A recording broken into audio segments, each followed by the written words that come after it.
Adolf Hitler's story begins not as a dictator, but as a young boy with dreams that were far from politics.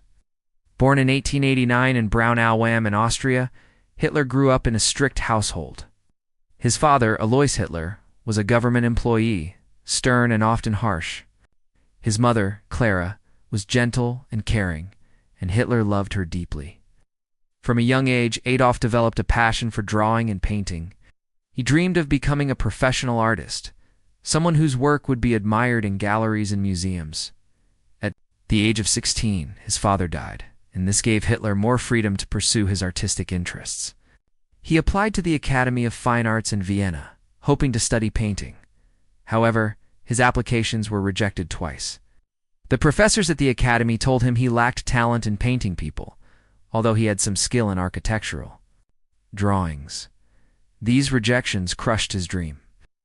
He had no formal education and no stable career. Life in Vienna was extremely tough.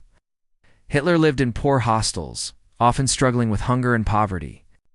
During this time, he developed a worldview filled with bitterness. He saw the wealthy enjoying luxuries while he had nothing. His frustrations began to grow into anger, and he started reading political pamphlets and newspapers. Vienna at that time was full of anti-Semitic, anti-Jewish ideas. And Hitler absorbed these dangerous thoughts. Instead of becoming an artist, Hitler began blaming others for his failures. He saw Jews, Marxists, and foreign influences as enemies that blocked his success. This toxic mindset would later fuel his political agenda. When World War I broke out in 1914, Hitler volunteered to fight for Germany. He felt a strong connection to the German nation. He served as a soldier on the Western Front, experiencing the horrors of trench warfare. He was injured twice and awarded medals for bravery. For Hitler, the war gave him a sense of purpose that art never could. But when Germany lost the war in 1918, he was devastated. He believed Germany had been betrayed, and this stab-in-the-back myth became central to his ideology. From a failed artist, Hitler was now transforming into something far more dangerous. A man obsessed with revenge, power, and control. His inability to succeed in the world of art pushed him toward politics. Where he once tried to paint canvases, he would now attempt to paint history with blood, destruction, and fear. The failed artist was on his way to becoming the most feared man in history. When World War I ended in 1918, Germany was in ruins. Millions were dead, cities destroyed, and the economy collapsed. The Treaty of Versailles humiliated Germany by forcing it to pay huge reparations and accept blame for the war.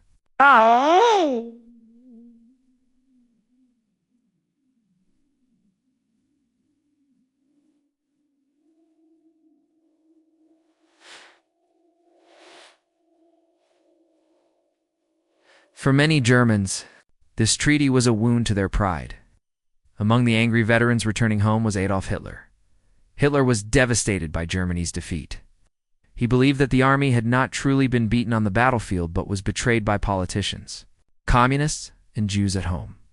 This belief, known as the stab-in-the-back myth, shaped his political ideology. For the failed artist-turned-soldier, politics became a new stage where he could perform, inspire, and dominate. In Munich, Hitler joined the German Workers' Party in 1919. It was a small political group with nationalist and anti-Semitic ideas. But Hitler's powerful speeches quickly set him apart. He was not an intellectual, but he had charisma, passion, and the ability to speak to the anger of ordinary people. In crowded beer halls, he used emotion, repetition, and fiery rhetoric to win followers. Soon, he became the party's most important figure.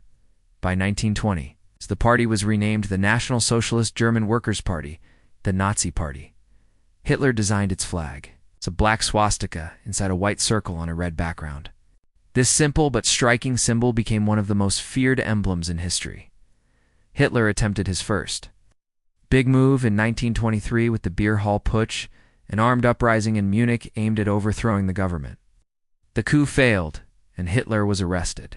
During his trial, he turned the courtroom into a stage, presenting himself as a patriot who only wanted to restore Germany's honor. Instead of being crushed, his popularity grew. He was sentenced to prison, but he used this time to write his infamous book Mein Kampf, My Struggle, where he outlined his ideas, racial superiority of Aryans, hatred of Jews, and expansion of German territory. When he was released, Germany was in chaos again. The economy collapsed during the Great Depression of 1929. Unemployment soared, and people lost hope. This crisis gave Hitler the opportunity he needed. He promised jobs, strength, and a return to national pride. His speeches reached millions, and ordinary Germans began to see him as their savior. By 1933, Hitler was appointed Chancellor of Germany. Within months, he crushed political opponents, silenced the press, and turned Germany into a dictatorship. The failed artist had now become a ruthless leader, using propaganda, fear, violence to secure total control. From a homeless painter in Vienna to the Chancellor of Germany, Hitler's rise was fueled not by talent or creativity, but by anger, manipulation, and the suffering of a broken nation. Adolf Hitler's rise to power would not have been possible without propaganda. He understood that words, images, and emotions could shape people's minds more effectively than guns. For Hitler, propaganda was an art form, something that allowed him to control millions without them even realizing it. Joseph Goebbels, his propaganda minister, played a crucial role. Together, they crafted messages that made Hitler look like Germany's savior. Posters showed him as a man of the people, standing with workers, farmers, and soldiers. Slogans like Ein Volk, Ein Reich, Ein Führer, one people, one nation. One leader created unity around him. The Nazis used newspapers, films, and radio broadcasts to spread their ideas. Hitler's speeches were broadcast to millions, making people feel like he was speaking directly to them. Repeated simple messages. Germany had been betrayed. Jews were the enemy. And only the Nazi Party could restore pride. Rallies became another powerful tool. The annual Nuremberg rallies were grand spectacles with thousands of flags, marching soldiers, and dramatic lighting. Hitler appeared as a larger-than-life figure, arriving in cars or by plane, greeted by cheering crowds. These rallies gave people a sense of belonging, as if they were part of something greater. Education and youth organizations also spread Nazi ideology. Children were taught to worship Hitler, and the Hitler Youth prepared boys to become soldiers. Propaganda reached every corner of German life, leaving little room for independent thought. Through these methods, Hitler turned his personal image into a myth. He was no longer just a politician, but the embodiment of Germany's destiny. Manipulation of public opinion transformed a failed artist into a leader worshipped by millions. At the heart of Adolf Hitler's rule was an ideology built on hate and extreme nationalism. He believed that history was shaped not by ideas or cooperation, but by a brutal struggle between races. In his worldview, the so-called Aryan, race blonde, blue-eyed, and strong, was destined to dominate the world. Other groups, especially Jews, Roma, Gypsies, and Slavs, were considered inferior. Hitler's obsession with race was not new. In Vienna, when he was a failed artist, he absorbed anti-Semitic literature and political ideas that blamed Jews for all social problems. These ideas crystallized during his time in prison after the failed beer hall putsch, where he wrote Mein Kampf. In this book, Hitler clearly described his vision. The Aryans must expand, Jews must be eliminated, and Germany must rise again through force. Anti-Semitism became the cornerstone of his movement. He portrayed Jews as parasites, claiming they controlled banks, media, and politics. According to him, they were responsible for Germany's loss in World War I and for the poverty of ordinary Germans. His words turned an old prejudice into a deadly political weapon. Once in power, Hitler turned ideology into law. The Nuremberg laws of 1935 stripped Jews of citizenship and forbade marriage between Jews and non-Jews. Step by step, Jews were excluded from schools, professions, and public life. What started as discrimination slowly evolved into persecution. Another key idea was Lebensraum, living space. Hitler believed that the German people needed more territory to survive and thrive. He looked to the east, particularly Poland and the Soviet Union, as land that should be conquered. This expansionist policy justified wars of aggression. Hitler's ideology was also about absolute power. He demanded total loyalty to himself as the Führer, presented himself as the embodiment of the German nation, above criticism and law. Opposition was crushed, and propaganda glorified him as almost superhuman. The danger of this ideology was that it offered simple answers to complex problems. Instead of addressing economic crises or social issues realistically, Hitler blamed entire groups of people. Millions of Germans accepted these lies because they wanted hope, pride, and someone to blame in the end.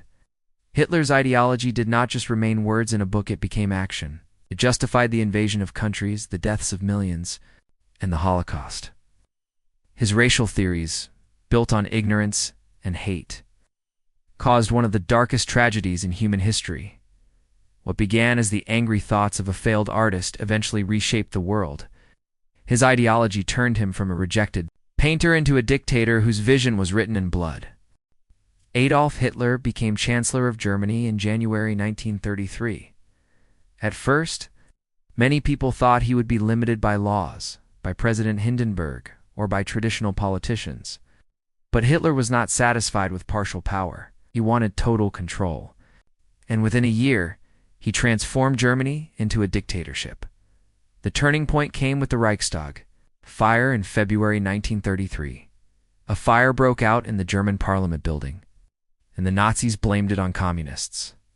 Whether or not this was true, it gave Hitler the excuse to push emergency laws through.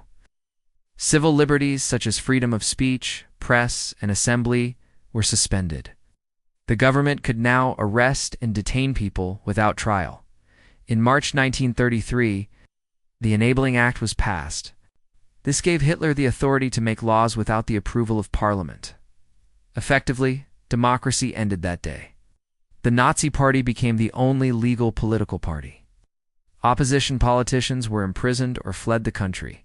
Hitler also eliminated threats inside his own movement.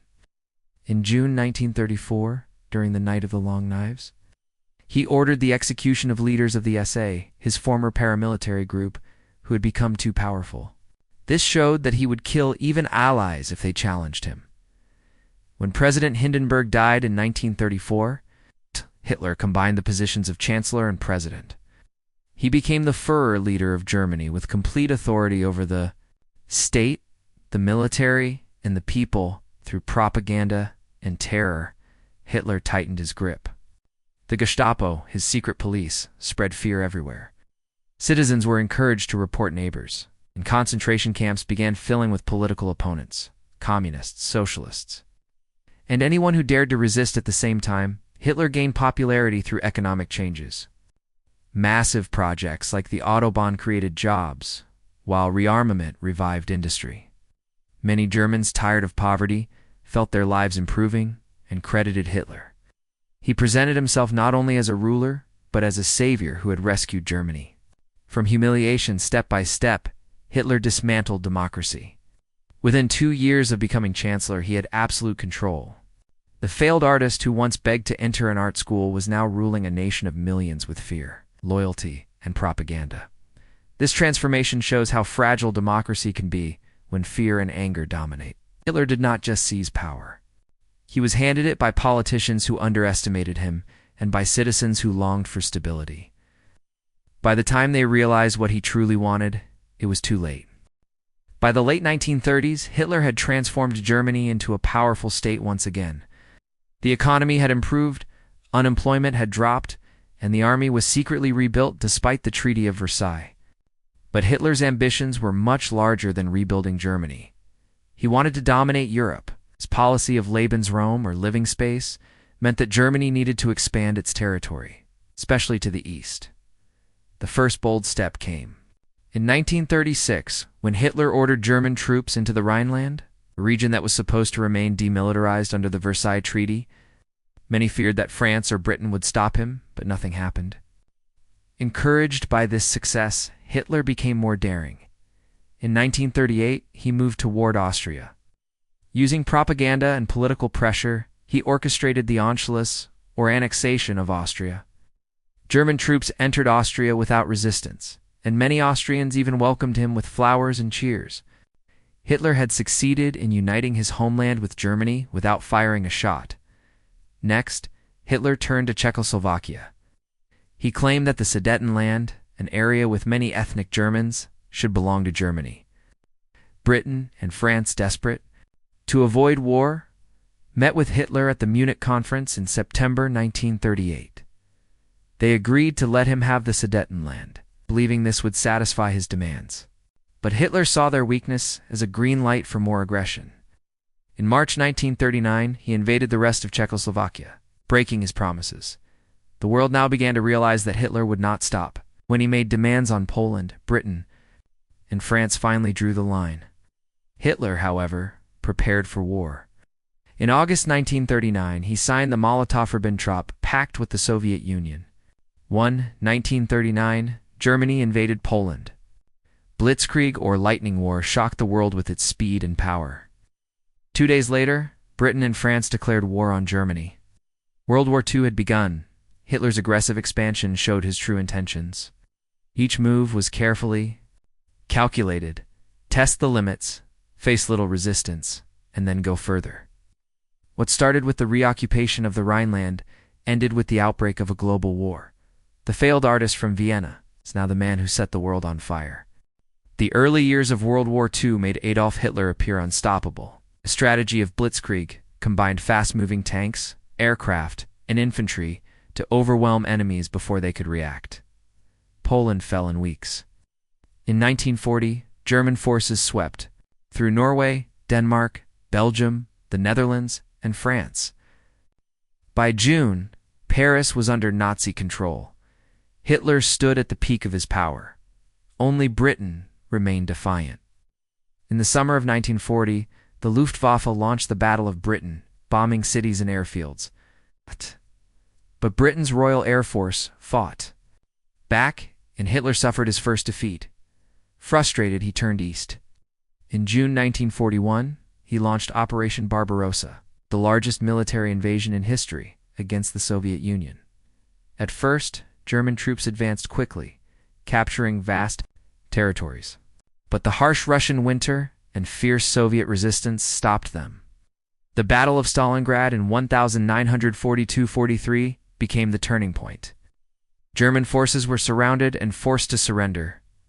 Meanwhile, Hitler made another fatal mistake, declaring war on the United States after Japan attacked Pearl Harbor in December 1941. Now he faced enemies on all fronts: Britain, the Soviet Union, and America. By 1943, the tide had turned. The Allies pushed German forces out of North Africa and invaded Italy. In 1944, the D-Day landings in Normandy began the liberation of Western Europe. Hitler's once mighty empire was shrinking rapidly. As defeat loomed, Hitler became increasingly unstable. He trusted fewer generals, gave unrealistic orders, and demanded battles that could not be won. By early 1945, Soviet troops closed in on Berlin from the east, while Allied forces advanced from the west. On April 30th, 1945, Hitler ended his life in his bunker beneath Berlin. Days later, Germany surrendered unconditionally. The man who once seemed invincible left behind only ruins, millions of deaths, and a legacy of destruction. His dream of empire collapsed, proving that power built on hate and lies cannot last forever. Among all of Hitler's crimes, the Holocaust remains the darkest. His obsession with race and his hatred of Jews turned into systematic mass murder. As soon as he gained power, Jews were targeted by discriminatory laws. They were barred from schools, professions, and citizenship. In 1938, the Kristallnacht, or Night of Broken Glass, saw Jewish businesses, synagogues, and homes attacked. But these were only the first steps. When World War II began, the persecution escalated. Jews were forced into ghettos in cities like Warsaw and Krakow. Families were crammed into tiny, disease-ridden areas, cut off from the outside world. In 1941, with the invasion of the Soviet Union, mass shootings began.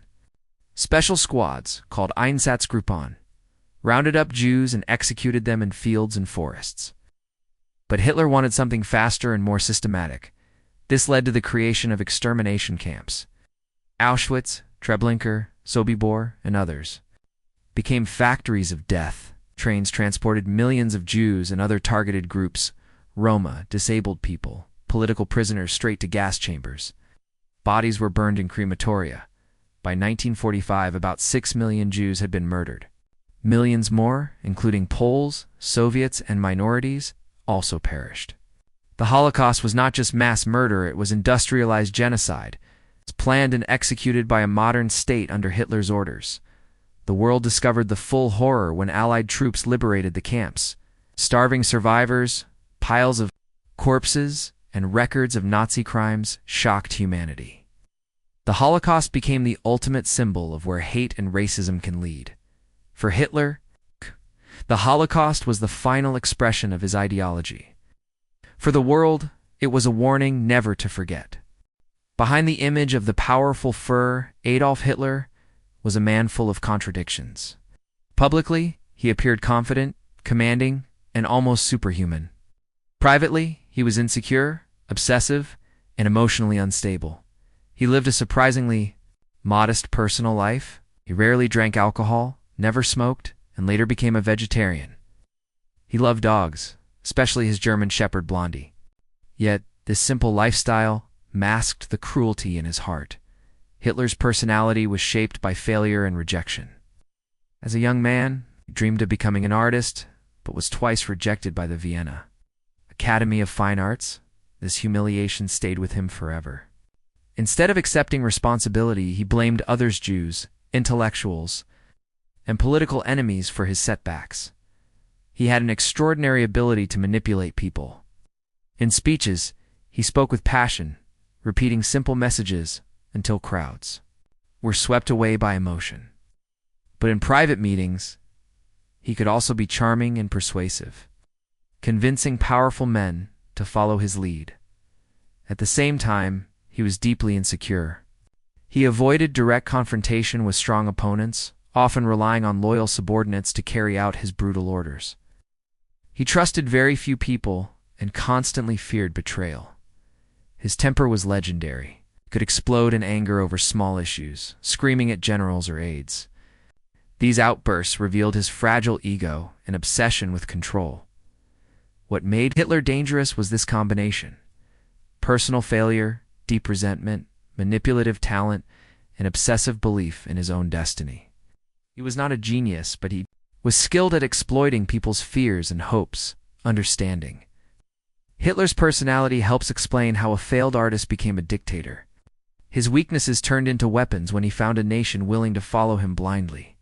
Adolf Hitler's life left scars on the world that can never be erased.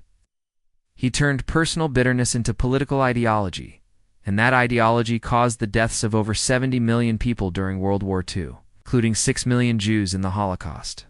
His story is not just history, it is a warning. Hitler's rise shows how dangerous it can be.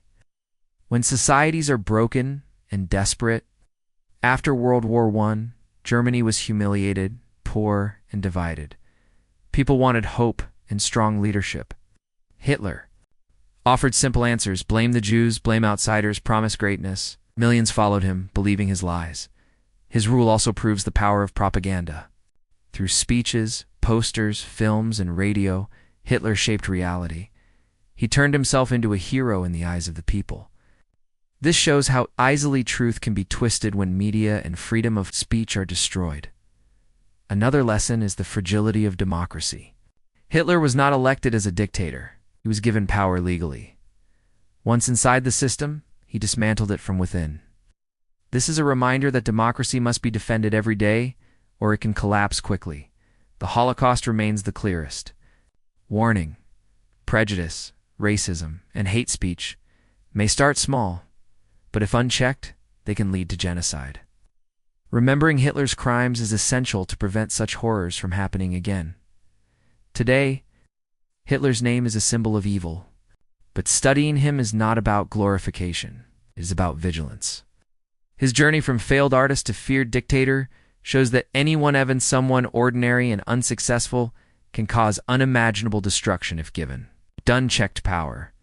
The greatest lesson is simple: never allow hate to lead. History must never repeat the path that turned one man's anger into the world's nightmare.